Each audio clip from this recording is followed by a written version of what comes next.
Regarding setting the record straight, it is therefore important for us to use this opportunity to again outline the simple facts. In the 2010-2011 financial year, the relationship between the government of Jamaica and the IMF and other multilateral partners had hit an all-time low. Agreements entered into by the previous administration were being ignored, and commitments given were not being honored. For instance, having signed a letter of intent in January 2010, the IMF took the previous administration at its word and its solemn commitments in good faith. In good faith. This was the basis on which the IMF and the other multilateral financial institutions extended unprecedented levels of financial support to Jamaica. This agreement had allowed for the drawdown of generous front-loaded funding from multilateral institutions. The IMF staff report of 2010 speaks for itself, so let me quote. US $2.4 billion was committed to Jamaica over a 2-year period, which represents the largest financial commitment to Jamaica by multilateral financial institutions in such a short time. End of quote. Not my words, you heard where it came from. In return, the agreement with the fund committed the previous JLP-led administration, of which the current leader of the opposition was a senior cabinet minister, to, by December 2010, complete a plan for the reform of tax incentives. That commitment was not fulfilled. By December 2010, a central treasury management system should have been operational in order to support the implementation of financial year 2011-2012 budget. That commitment was also not fulfilled. A roadmap for public sector reform was to have been in place and ready for implementation prior to the start of the 2011-2012 financial year. That commitment was not fulfilled.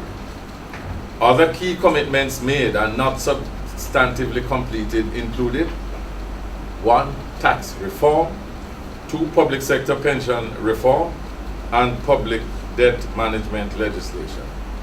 In each case, ladies and gentlemen, and at every step where the previous administration failed to honor its commitment, the trust between the IMF, our other development partners, and the government of Jamaica was significantly eroded.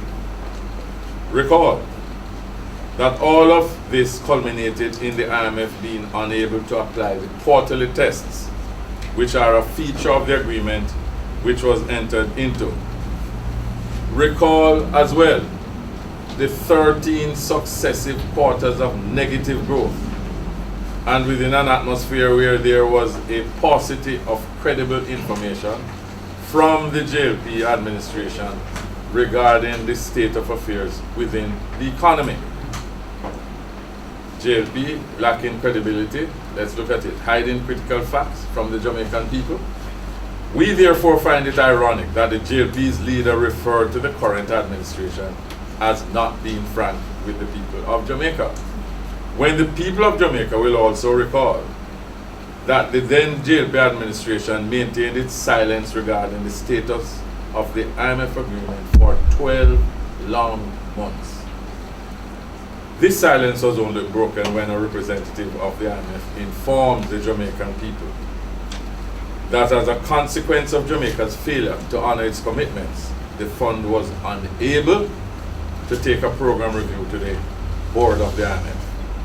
The then IMF agreement had essentially collapsed. Let me repeat, the then IMF agreement had essentially collapsed. Since taking office, this administration, under the leadership of the Most Honorable Portia Simpson Miller, with deliberate actions from the Minister of Finance and Planning, has reopened the bridge of frequent, held constant and candid discussions with the IMF to rebuild the country's credibility with the fund as we seek to now establish a new agreement. And let me repeat, a new agreement that will restore health to the economy and achieve the medium-term targets that will take us once again on the path to economic growth.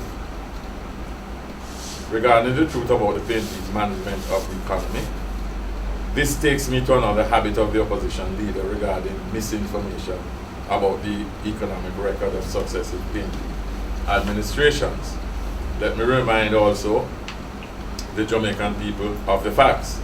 When the PNP demitted office as a government in September 2007, interest rates, which were totally determined by the market, were just over 11%. The debt stock was 950 billion Jamaican dollars. The debt to GDP ratio was 107%.